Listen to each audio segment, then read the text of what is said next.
Listen, friend, you do not need a brand new offer in order to launch something, but you do need launches on your calendar.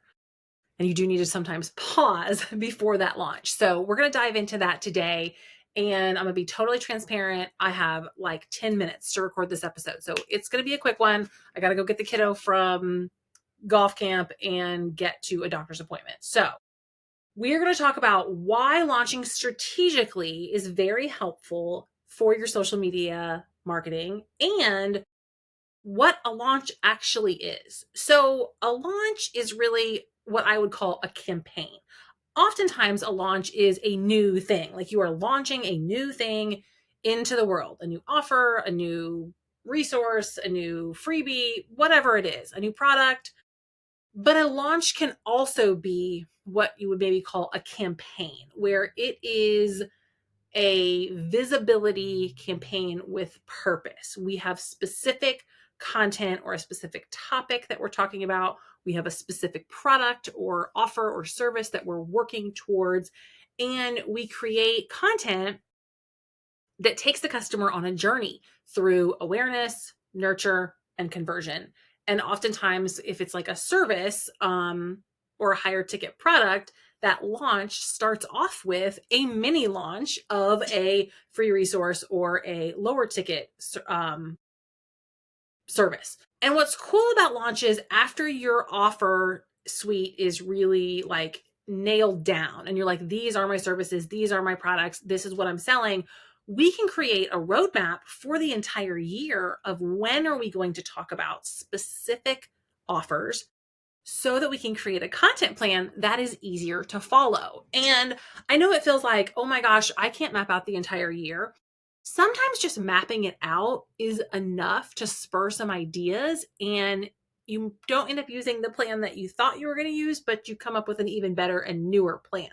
So, one of the things that we do with our clients in onboarding is we look at your launch calendar and your campaign calendar. And sometimes our clients come to us and don't have that. Like they've been like, I just talk about different offers whenever I feel like it, or I decide to launch and do it the very next week. And yes, you can do messy launches like that. Absolutely. But the real work that happens behind the scenes of planning a launch does a couple of things. Number one, it opens your eyes to what do your clients really need?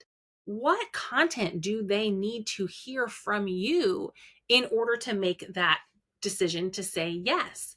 And it really helps you go through the entire customer journey and ecosystem of the content that they're maybe seeing on social media, the emails that they're reading, the sales page that they're seeing on your website, the checkout page, all of those things, you're looking at it holistically and not just throwing up social media posts saying, buy my thing, download this thing. We're looking at it all as an ecosystem.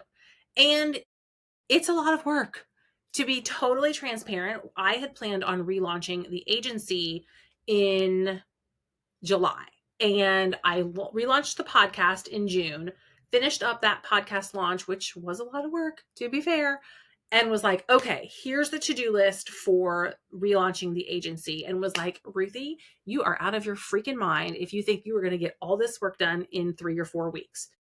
So I pushed it back to September. And here I sit mid-August, early August, and I'm thinking maybe I need to push it back again. But that's a self-imposed deadline, and my decision around September has to do with where my ideal client is in their journey, where they are in their life, where they might be in decision-making processes. So giving myself that longer runway to create the content for the launch is the best decision that I've made for myself because it gave me some freedom, and for my clients because I was able to step back and look at the launch more strategically and with more of a like holistic perspective.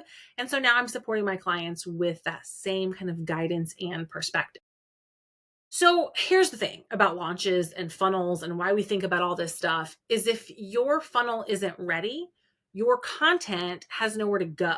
And we want your content pointing to different spots in the customer journey. Now, some content and a lot of content actually is there to build awareness and nurture your audience.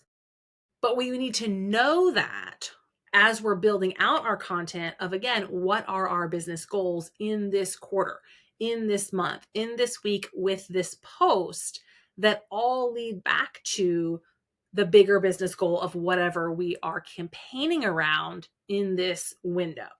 So as your social media manager, I need visibility into that entire campaign calendar. I need to know what offers and services are we talking about when? What is happening in your ideal client's life that relates to what you do and how you serve them. And then we build messaging campaigns around those things. And I help our clients do that too. We strategize together and say, what's our offer suite? What services do we provide? What freebies do we have? What does our clients need from us? And if we are marketing to moms, let's really look at the calendar in terms of what's happening in her life. Is she in back to school mode? Have we entered Hallow Thanksmas, which is like Halloween, Thanksgiving, Christmas, that crazy blur of the fall? Is she in New Year, New Me mode of like, oh, finally the holidays are over. I can take a break and think about myself. Maybe she's in summer and she's balancing and juggling all the things. Maybe Mother's Day is a big deal for her because she's a mom. Those are all kind of pivotal calendar moments that we want to look at when we're building out a launch calendar.